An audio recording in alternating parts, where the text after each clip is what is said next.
Okay, so with the water out of the tray, the approach I'm going to take is to pull up the burlap, tilt the tray. Okay, so you can see that it's coming out in pretty good shape there. So at this point, it's real straightforward. Just start picking up the stems.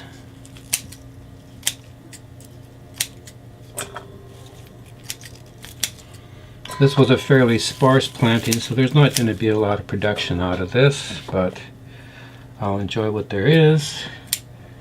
Sunflowers are high protein, 25-30% protein. It's a good thing to grow.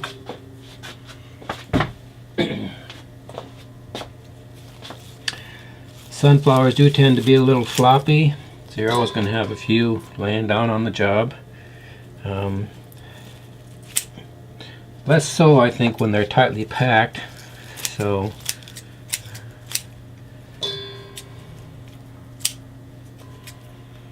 this way you can pull them up. Don't know if I'd do this in a commercial environment. Hopefully in a commercial environment I would be planting them densely and they would stand up pretty well, and then I would just, not worry about what I couldn't get easily, because you don't want to spend a lot of labor doing harvest for a few things. But this does give me a good purchase on the plants. The rooted ends are sticking pretty well to the burlap, so it's not like they're pulling out and causing you problems. You can pull up on the burlap. So that went pretty well, if you ask me. We'll see if the next batch is planted more densely. This was actually harvested a few days later than it could have been harvested, because I'm seeing quite a bit of growth on the true leaves, which means the cotyledons are not as nutritious as they would have been, but not complaining.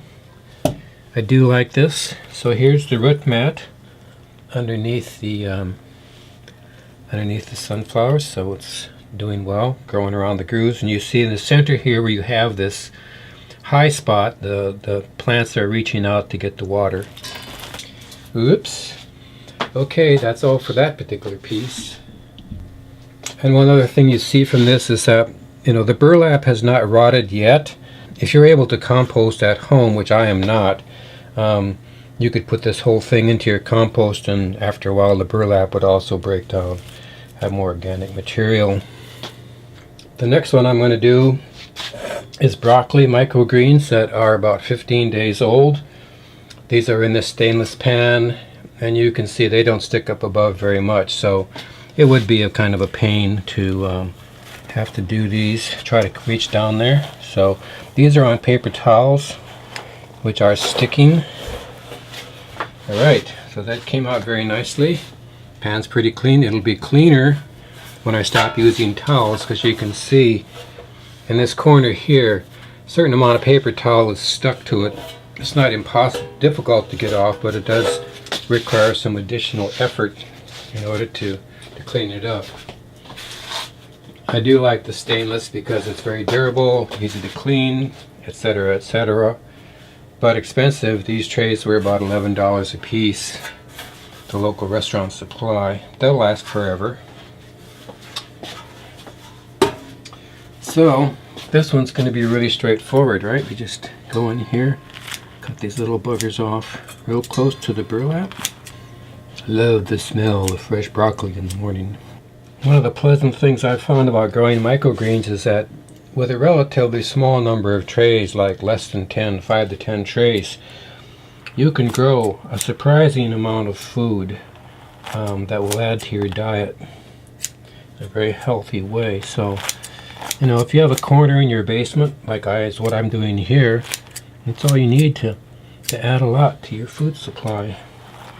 And, really high quality food. I mean, the thing is, if we see ourselves coming to some kind of a SHT shit at the fan sort of situation, some of the food we're going to have is going to be like dried beans and dried rice and various kinds of prepared foods, which, they'll get you through, but you need some other things, and greens and such is what you need, and that's where microgreens really do the job. All right, I like that effect. Okay, so that's, you know, pretty complete harvest. There's that much in the bowl. Yep. So that's all there was to that. So interesting, here's the paper towels. You see this really thin filament of roots down here, so this will all pull off. So when I do this next time with no paper towels, we'll see this network of roots down there. So this is ready to go into the compost.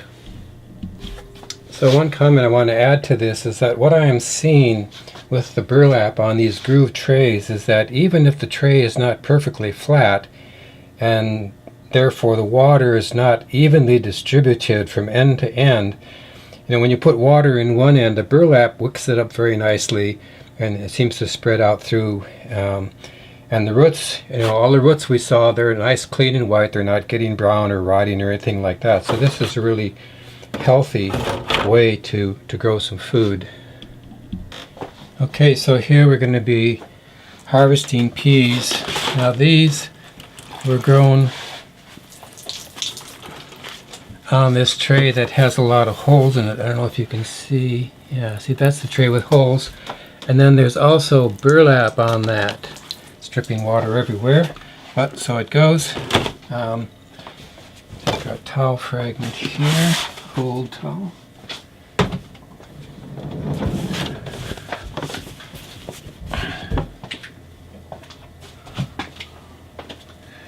So in this case, I don't know if we can pull the burlap up or not. Okay, so we're just going to try this. There's roots on the bottom, so they're going to resist. As you can see, I'm able to pull this up.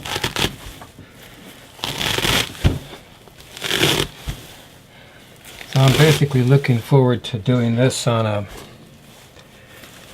tray with no holes, I think. There you go. Like skinning a deer or something. So peas get all tangled up as they grow. Not to really worry about that. So here I'm able to cut very low. I'm cutting off about half of the tray. This actually is going to be divided into two pieces to give to two different friends. And the second part.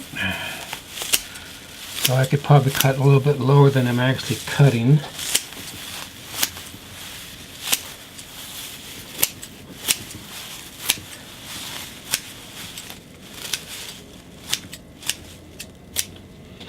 That's that. Like a head of lettuce going in there.